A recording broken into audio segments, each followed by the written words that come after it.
तरह से देश में पप्पू है तो मेरे रुद्रपुर में ये गप्पू है। रुद्रपुर चेक प्रकरण के बाद नेताओं की जुबानी जंग तेज हो गई है। आपको बता दें कि चेक प्रकरण के बाद रुद्रपुर के नेताओं की जुबानी जंग लगातार तेज होती जा रही है। पिछले कुछ दिनों से विधायक और पूर्व विधायक इस मामले को लेकर जहां आमने सामने आ चुके हैं और दोनों ने ही अपनी पत्रकार वार्ता में एक दूसरे पर जमकर आरोप प्रत्यारोप लगाए हैं, जिसको लेकर शहर में तमाम तरह की चर्चाएं तेज हो गई हैं। कोई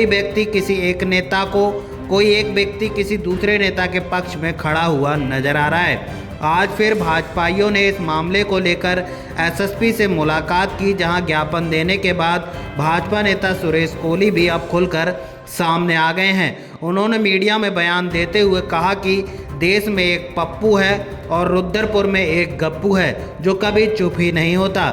ऐसे में उनके बयान के बाद रुद्रपुर की राजनीति किस करवट बैठेगी, ये आने वाला समय बताएगा। इस तरह से देश में पप्पू है तो मेरे रुद्रपुर में ये गप्पू है।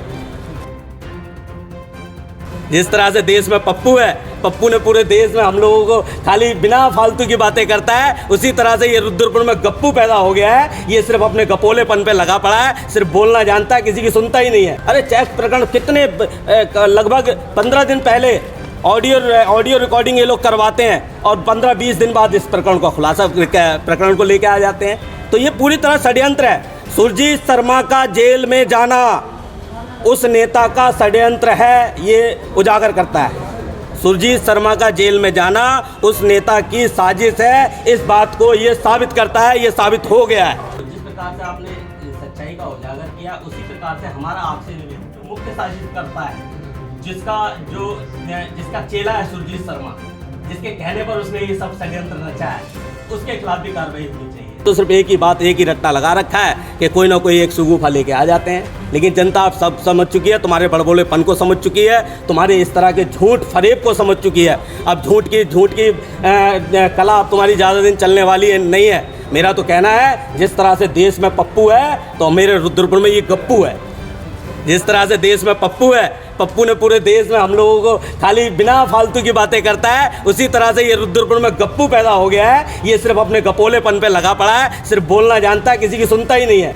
और क्या बोल रहा है, बिना सर पैर की बात कर रहा है, बिना सर पैर की बात, जिसका कोई औचित्य नहीं है। और जनता के बीच में जानी चाहिए बात कि किस तरह से लोग षड्यंत्र कर रहे हैं, किस तरह से किस हद तक नीचे ज़मीन पर गिर रहे हैं, किस हद तक पहुँच गए हैं।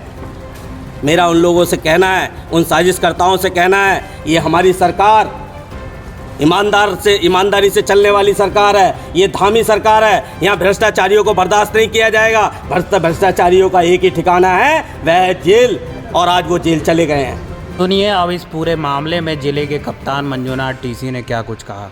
विगत 3 दिन पहले एक ऑडियो वायरल हुई थी, आप सभी पत्रकार साथियों को जानकारी है कि उस ऑडियो में 2 लोगों के बीच में वार्ता हो रही थी, जिसमें राहत कोष का धनराशि को बंटवारा या फिर उसको दिलाने के नाम पे, इसको देने के नाम पे 3000 की बातें उठ रही थी। इस संपूर्ण ऑडियो का संबंध में और उस ऑडियो के पीछे जो है कुछ दलालों का गैंग, संगठित गैंग जो है ऑपरेट कर रहा है, ऐसा अंदेशा व्यक्त करते हुए तहसील की तरफ से एक विस्तृत तहरीर दी गई, जिसमें पूरी कॉन्स्पिरेसी को उजागर करने की उन्होंने रिक्वेस्ट करके हुए कानूनी एक्शन लेने का तहरीर दिया था।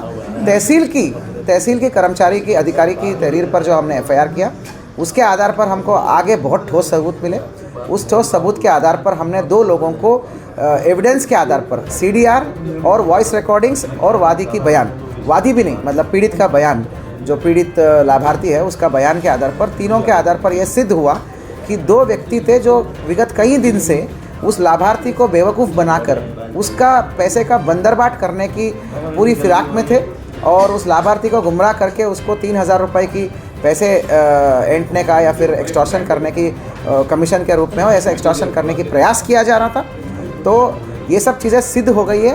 तो कुल मिला के वो 2 लोगों का, दलालों का जो गैंग है, जो उनका हमने एक्सपोजर कर दिया है।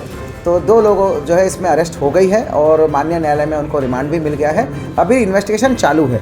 आज जो है बीजेपी के वरिष्ठ पदाधिकारीगण सभी लोग यहाँ पर उपस्थित हैं। उनका ये आशंका है कि ये केवल 2 छोटे प्यादों का वो नहीं है काम, ये कुछ और लोग भी है पीछे, बहुत और लोग हैं, कुछ मास्टर षड्यंत्रकारी कोई और है जिन्होंने जानबूझकर एक लाभार्थी को फ़ायदा या फिर मदद दिलाने के बजाय उसको कई दिन तक लंबा रख के उसको एक कॉन्स्पिरेसी के रूप में इस चीज़ को कैरी ऑन किया है ताकि सरकार की छवि धूमिल हो। इस प्रकार का कॉन्स्पिरेसी किया गया है, जानबूझकर किया गया है ताकि सरकार की छवि धूमिल हो।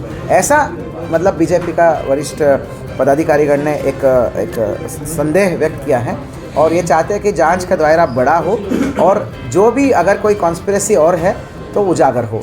तो इस ज्ञापन को मैंने स्वीकृत कर लिया है, परंतु मैं आपको बताना चाहूँगा केवल एविडेंस के आधार पर हम काम करेंगे। हमें फिर से CDR में या कोई वॉइस रिकॉर्डिंग मिल जाए या कोई और गवाह मिल जाए जो ये सिद्ध कर दे तो ज़रूर वहाँ तक जड़ तक पहुँचा जाएगा। किसके साथ घूम रहा था ये 1-1.5 महीने से, जो ऐसा एक तरफ वादी को लुभा रहा था, पीड़ित को लुभा रहा था, लेकिन उस 1-1.5 महीने में ये कहाँ घूम रहा था, किस किस के साथ घूम रहा था, कैसे काम कर रहा था और क्या कोई और एविडेंस मिलता है क्या। लेकिन हम जो भी काम करेंगे साइंटिफिक एविडेंस के आधार पर करेंगे।